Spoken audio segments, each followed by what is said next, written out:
Bonjour et bienvenue, bonjour à vous toutes et à vous tous, ravi de vous retrouver en ce début de semaine pour notre rendez-vous 12 Gouards en compagnie de notre invité Jean-Paul Carolage. Bonjour. Bonjour. Notamment candidat, je dis bien notamment parce que vous avez un parcours politique important, mais notamment candidat aux élections législatives pour Péagours-Siga dans la première circonscription de Corse du Sud. Donc vous allez briguer le suffrage des électeurs dans cette circonscription ajaxienne. Oui. Voilà. Candidat pour la première fois pour une candidature unique de tous les mouvements nationalistes, qui est une première. 4 candidatures dans les 4 circonscriptions pour la première fois, candidature unie. C'est important de le souligner. C'est très important parce que franchement, c'est la première fois que tous les mouvements s'unissent de cette manière, c'est vrai. Dès le premier tour. Avec des binômes justement qui respectent un équilibre entre eux, des binômes qui sur l'ensemble de la Corse qui respectent l'équilibre des mouvements. Alors, Jean-Paul Carolage, on va parler des législatives, justement, en écoutant Maria Giudice, qui, elle, se présente dans la même circonscription que vous, mais sous l'étiquette La France en marche d'Emmanuel Macron, donc la majorité présidentielle. Maria Giudice, que vous connaissez bien, notamment... Je connais très bien, effectivement. On a fait une campagne ensemble avec Simon Renucci. On écoute Maria Giudice, une 50aine de secondes, extrait d'une interview, et on vous retrouve après pour votre sentiment. D'accord. Il y a de ça une trentaine d'années, le gouvernement de Rocard, à l'époque de Mitterrand, avait constitué une équipe tout aussi plurielle et Michel Rocard, à ce moment-là, disait que ce qui primait avant tout, c'était l'intérêt commun, l'intérêt collectif. Et je trouve que cette initiative, elle était certainement très jeune à l'époque. Aujourd'hui, elle est absolument indispensable parce que ce sont bien les vieux schémas où l'on a vu s'opposer sur des idéologies, des approches partisanes et qui finalement n'ont jamais apporté de réponse aux problématiques quotidiennes. Moi, j'ai travaillé à l'Assemblée de Corse lorsque j'ai fait le PADUC et ça, je le revendique. Je l'ai fait avec tout le monde dans un esprit de consensus et j'ai réussi à rapprocher des positions qui étaient parfois extrêmement ou diamétralement opposées. Et c'est comme ça que l'on va arriver à construire un avenir pour notre île. Alors Jean-Paul Carolage, vous nous disiez donc juste avant cette interview une campagne électorale commune avec Maria Giudice dans le cadre des municipales notamment. Et puis aujourd'hui donc Maria Giudice qui endosse l'étiquette majorité présidentielle. Selon vous, elle est à sa place ? Je ne sais pas si elle est à sa place. Moi, je lui ai dit et je lui répète, je pense que sa place sera bientôt dans la majorité territoriale parce qu'elle est vraiment proche de nous. Maintenant, pour les législatives, c'est vrai que son titre, c'est La France en marche. Nous, ce n'est pas vraiment le même logo. Alors justement, sur cette notion de majorité plurielle, voulue notamment par Emmanuel Macron, est-ce que vous pensez que c'est une bonne initiative ? Et notamment pour la Corse. La majorité plurielle, de toute façon, se voit souvent à l'Assemblée de Corse où des dossiers vont au-delà de la majorité territoriale et sont votés parfois par même l'ensemble des élus. Donc c'est évident que rechercher le consensus, on ne peut être que pour.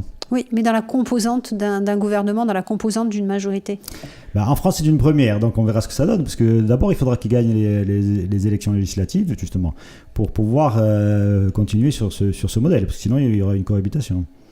Alors, vous concernant plus précisément sur le cadre de ces législatives, dans le cadre de ces législatives, une candidature dans cette circonscription face donc à Jean-Jacques Ferrare, face à Maria Giudice, face aussi au candidat de la Corse Insoumise, au candidat du Front National.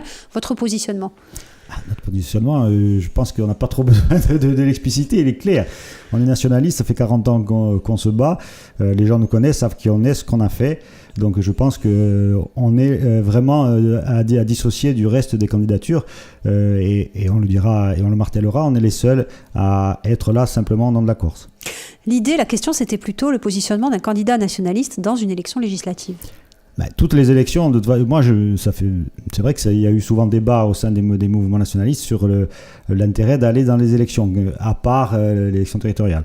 Moi, j'ai toujours dit qu'on devait être présent dans toutes les élections, surtout depuis que maintenant on est en position de gagner, parce que les législatives, avoir un ou plusieurs députés serait un moment très fort pour le mouvement. Dans cette circonscription donc ajaxienne, amputée d'une partie d'Ajaccio aussi, qu'est-ce que vous allez défendre comme idée ? On défend. La campagne se fait sur des thèmes généraux. On ne fait pas une campagne pour la circonscription. Le thème général, c'est de récupérer des pans de souveraineté pour la Corse. Notre but, c'est si on est à Paris, d'arriver à arracher encore l'amnistie pour les prisonniers, le statut fiscal, la co-officialité. Je veux dire, on est là pour ça. Est-ce qu'il y a des choses qui vous rapprochent des autres candidats? On parlait par exemple de Maria Giudicelli, vous avez dit il y a des choses qui nous ont rapprochés, notamment sur une campagne municipale, notamment Maria Giudicelli parlait du PADUC aussi. Il y a des fondamentaux qui pourraient vous rapprocher ou pas du tout?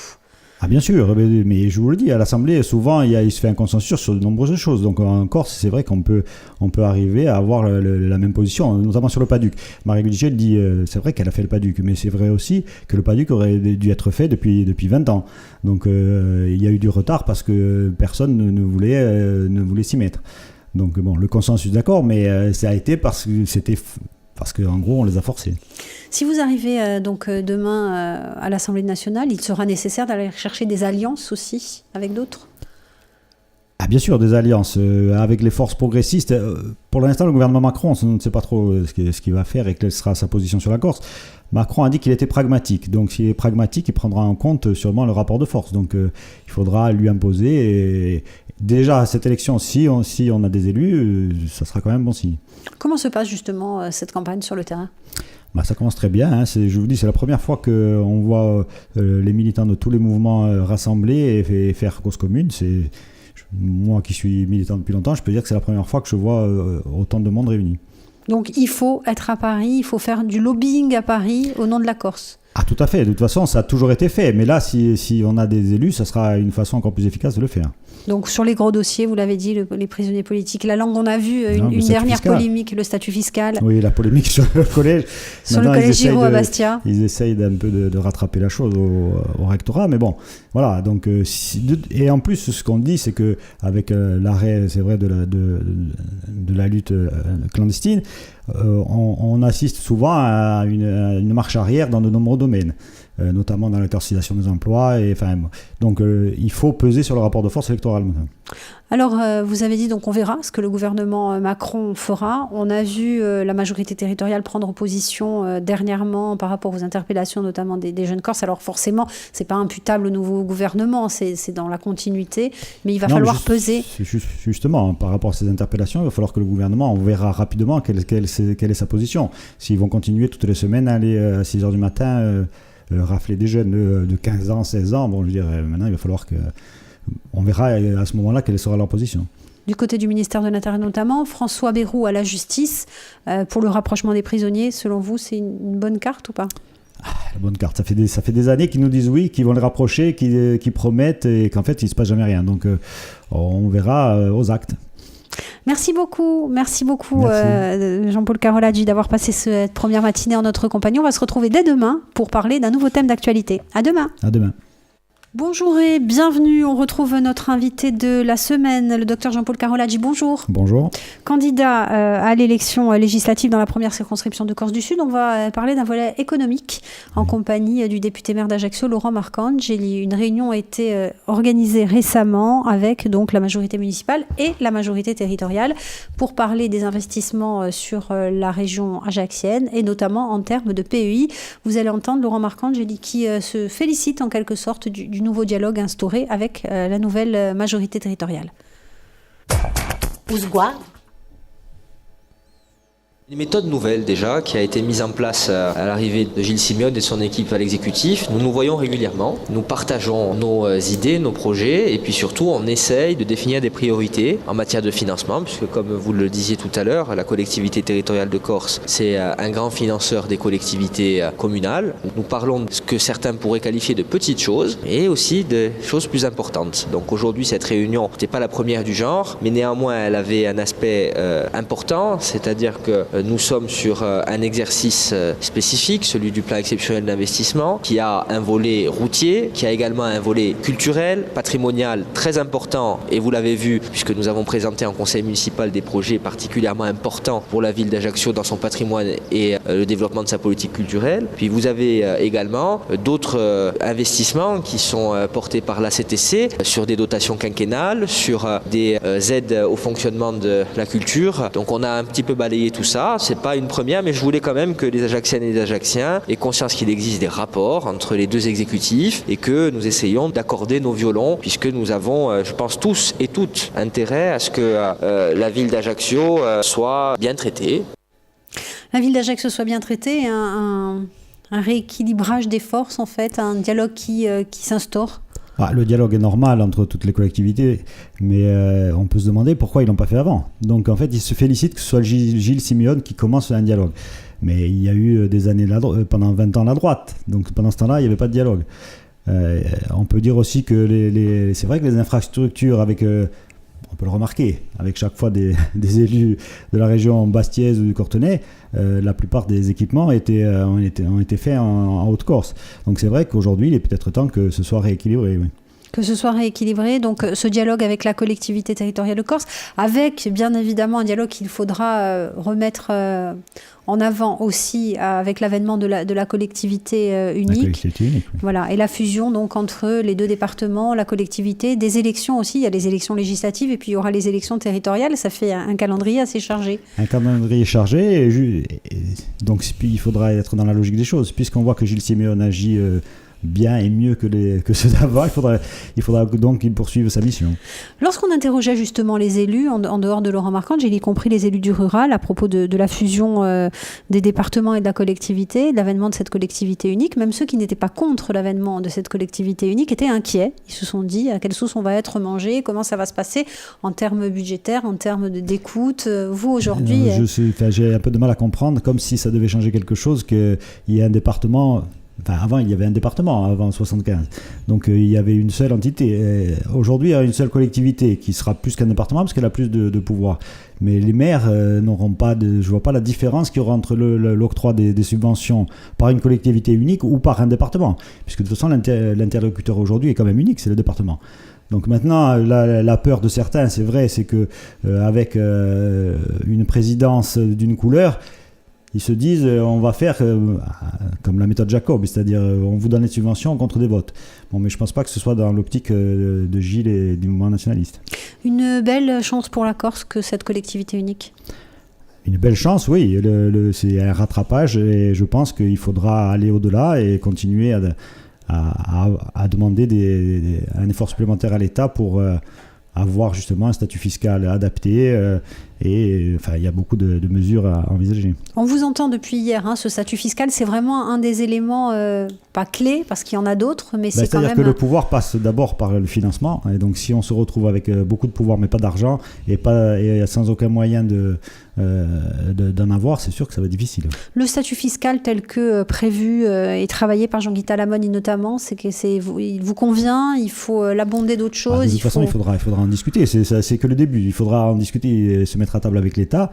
Pour l'instant, on ne sait pas quel sera ce que le gouvernement Macron en dira. On verra à ce moment-là. Vous êtes donc nationaliste de gauche aussi, par rapport à ce gouvernement Macron, à cette vision économique, à cette vision y compris de ce que pourrait être l'attitude de l'État vis-à-vis de la Corse dans ce domaine-là. Non, je suis nationaliste. Maintenant, nationaliste de gauche, je ne sais pas. C'est comme ça que vous vous présentiez. Comme tous les nationalistes, je pense qu'on est... c'est vrai que c'est la solidarité en premier.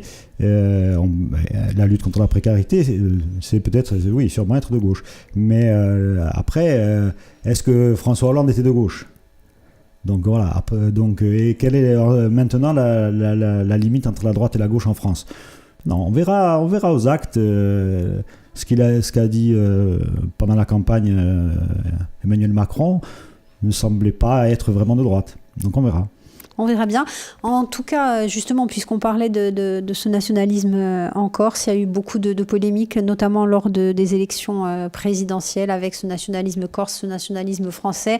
Aujourd'hui, vous pensez qu'il faut véritablement... le débat, il est tranché pour les gens qui sont dans le monde politique ou pas. Aujourd'hui, il faut quand même faire œuvre de pédagogie. Vous voulez parler du Front National ? Front National. Oui. Non, il faut pas faire preuve de pédagogie, mais pas que de pédagogie. Il faut pas faire semblant il y a des problèmes. La pédagogie c'est bien, mais il faut régler les problèmes existants. Il ne faut pas faire comme s'il se passait rien et que tout était beau dans le meilleur des mondes. C'est pas la réalité. Donc, si le Parti socialiste français a laissé pendant des années, parce que peut-être que la montée du Front National, ça les arrangeait, ça divisait la droite. Mais bon, il y a un problème, notamment un problème avec l'islamisme radical, et il faut en parler, il faut le traiter. Il ne faut pas faire comme si ça n'existait pas. Pas de politique de l'autruche et pas de stigmatisation aussi des gens qui votent. Je dis ni racisme comme le Front National, ni angélisme béat comme le Parti Socialiste en disant tout le monde est beau, tout le monde est gentil. Non, ça n'est pas vrai. Ça, c'est le rôle d'un élu aussi de terrain, d'un élu peut-être d'un député aussi. C'est le rôle à la fois d'en parler, mais c'est aussi de trouver des solutions. Parce que si on ne trouve pas de solution, le problème va durer. Et je pense que les réactions seront de plus en plus vives sûrement. Donc il ne faut pas faire comme si ça n'existait pas. Vous êtes inquiet par les scores que pourrait faire le Front National pour les législatives ou vous ne pensez pas que ce sont deux élections différentes? D'abord, ce sont deux élections différentes et je pense que là, le Front National, du moins en Corse, le score sera effectivement bien moindre. Quand on dit que ce sont les nationalistes corses qui votent Front National, ça vous inspire quoi? Non, c'est pas vrai. D'abord, c'est pas vrai parce que déjà, les nationalistes corses avaient la plupart appelé à l'abstention. On est quand même le département, la région où il y a eu la plus forte abstention. Après, c'est sûr que, je ne veux pas dire que c'est du 100%, mais la plupart des nationalistes n'ont pas voté le Front National, c'est sûr. Merci beaucoup Jean-Paul Carolage. Merci, on se retrouve demain.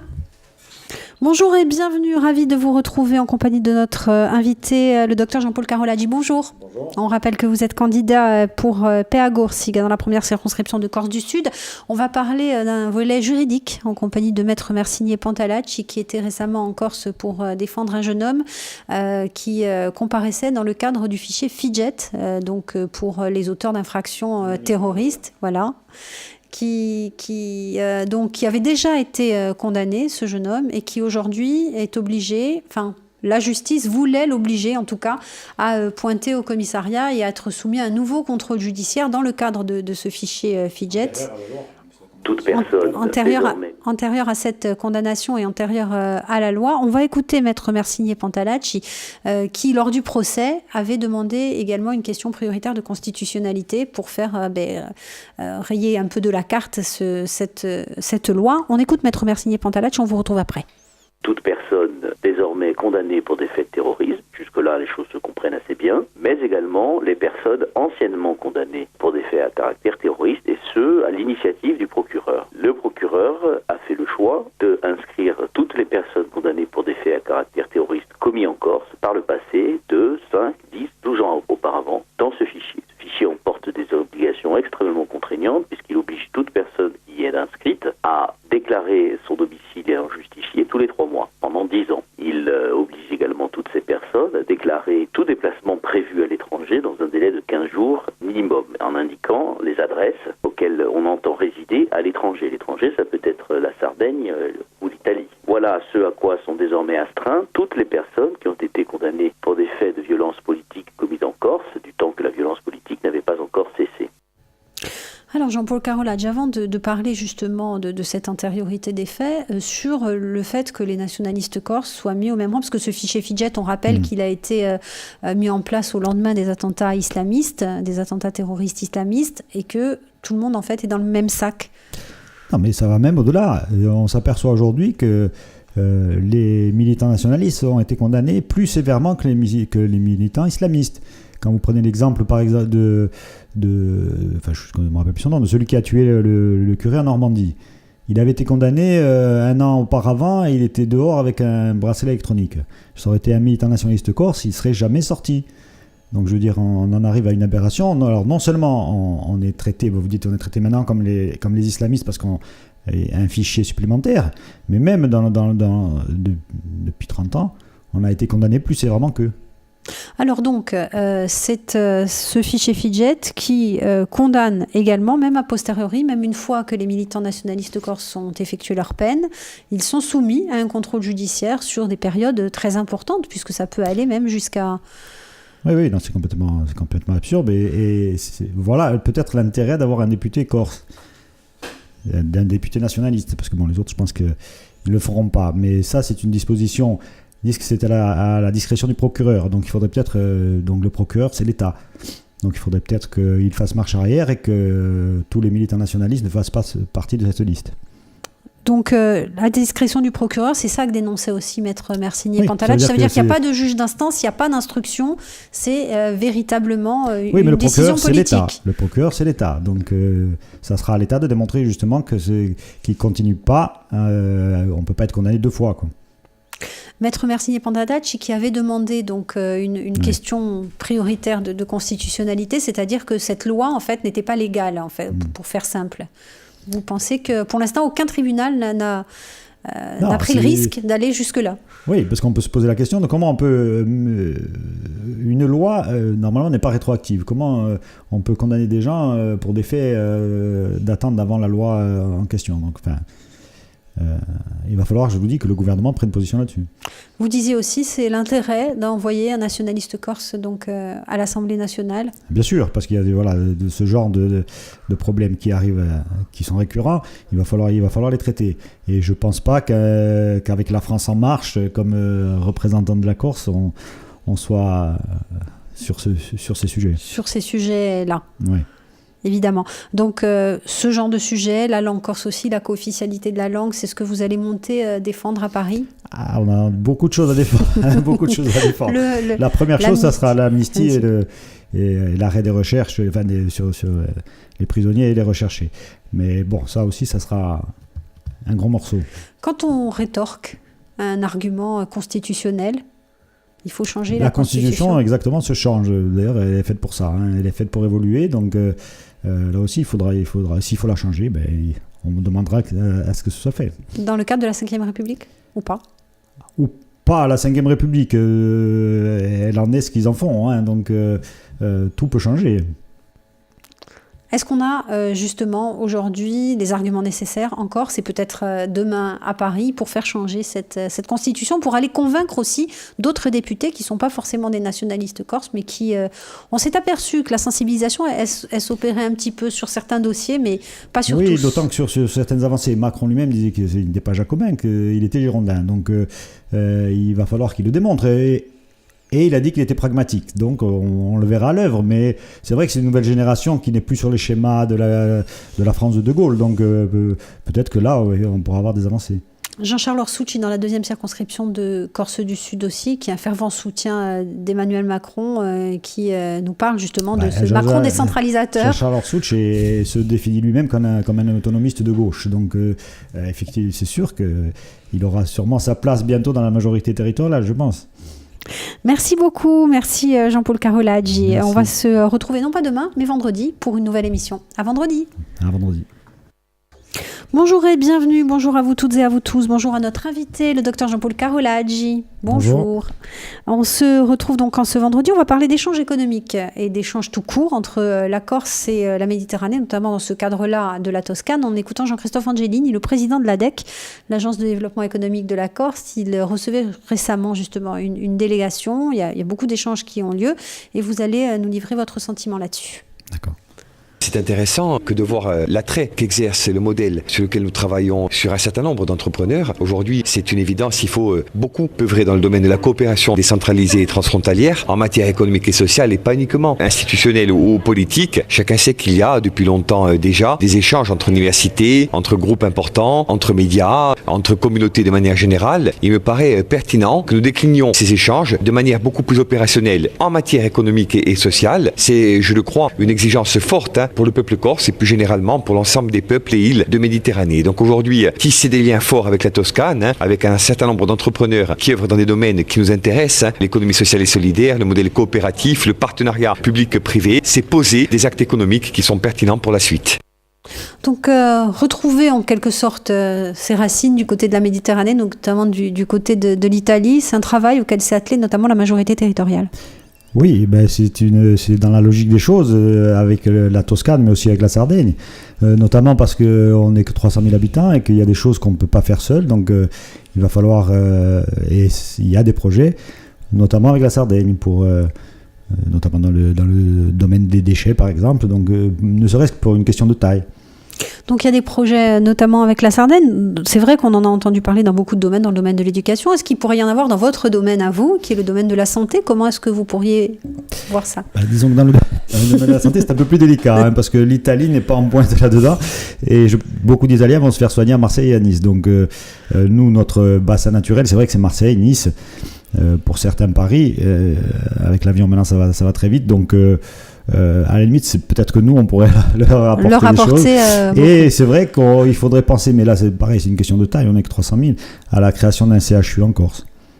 Effectivement, ça c'est déjà avec le nouvel hôpital, on verra bien ce que ça donne sur le nouvel hôpital d'Ajaccio. Pour l'instant, le nouvel hôpital, c'est qu'une structure. Hein. Il n'y a pas il n'y a que le bâtiment qui va changer. Hein. Donc, pour l'instant, on verra.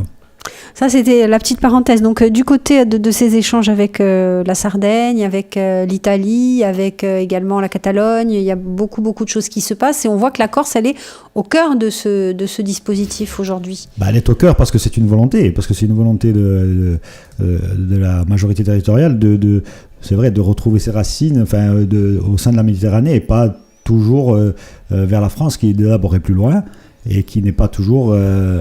la coopération se fait toujours à sens unique, quoi. Il y a aussi donc cette fameuse continuité territoriale transméditerranéenne qui va se mettre en place. On a vu aussi les nombreux déplacements de Jean-Guy Talamone, par exemple à Malte, avec toute cette... en termes de langue aussi, Jean-Guy Talamone, il disait que ça pouvait être très enrichissant. Oui, de toute façon, les coopérations, notamment par les universités, pour les jeunes avec des programmes Erasmus, ça peut être très enrichissant, c'est vrai. C'est vrai. Jean-Paul Carolaggi, donc candidat dans cette première circonscription de Corse du Sud. On va refaire un petit point là-dessus. Donc sur cette campagne, on a dit, c'est législatif, c'est territorial qui arrive. Vous serez de cette bataille aussi des territoriales ? J'y serai sûrement, hein. Je serai dans la bataille. Maintenant, est-ce que je serai sur la liste ?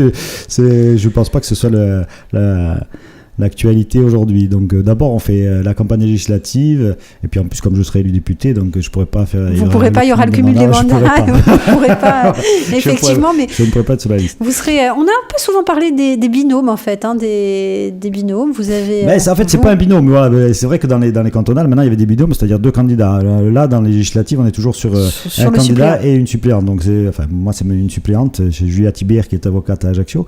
Et bon c'est vrai que du coup on les voit moins parce que c'est pas un binôme. Parce que c'est pas un binôme, mais c'est forcément ces suppléants. Suppléante. Moi, c'est une suppléante, mais c'est pas non plus une obligation de la loi. Comme c'est pas un binôme, justement, donc ça peut être 2 hommes. Oui. Comme à Corté, il y a Jean-Félix Aquavive et Petranto Tomaz. Très bien. Qu'est-ce qui vous a réuni avec votre suppléante ? Ce qui nous a réunis, d'abord, c'est les mouvements qui ont décidé. Donc, on se connaissait un peu, mais c'est l'équilibre de la désignation au sein des mouvements qui a fait que ça s'est passé comme ça, quoi. Donc une permanence qui va être en centre-ville aussi pour cette campagne des législatives. La permanence Cours Napoléon, oui, en centre-ville, qu'on a inauguré mardi et on attend le plus de monde possible. Voilà, où vous pourrez recevoir pour répondre à toutes les questions. On pourra répondre à toutes les questions et faire la campagne avec toutes les listes. Comme d'habitude. Donc sur un secteur ajaccien, même si vous l'avez dit, c'est une campagne législative qui est sur des fondements de fond. Ouais, et puis sur un secteur qui a été charcuté à l'époque par Charles Pasqua, qui a amputé la moitié de Pietral, Bessalil, Nevaz, qui vote sur la deuxième circonscription avec Porto Vecchio. Donc c'est un peu particulier. C'est un peu particulier, c'est pas une réalité politique, on va dire. Non, c'est une réalité administrative faite pour effectivement enlever un certain nombre de votes nationalistes et de gauche de la première circonscription. Il faudra réformer tout ça. On avait entendu à un moment donné parler justement de cette réforme possible. Mais... De toute façon, Emmanuel Macron, dans son programme, a décidé de diminuer le nombre de députés et de sénateurs. Donc peut-être que les circonscriptions vont sûrement changer, effectivement. Effectivement. Merci beaucoup Jean-Paul Carolaggi d'avoir passé cette semaine dans notre compagnie. On rappelle que cette émission, on la retrouve en podcast audio et vidéo sur le www.alta-frequenza.coursiga. Et puis on vous retrouvera aussi au fur et à mesure de votre tournée. Merci.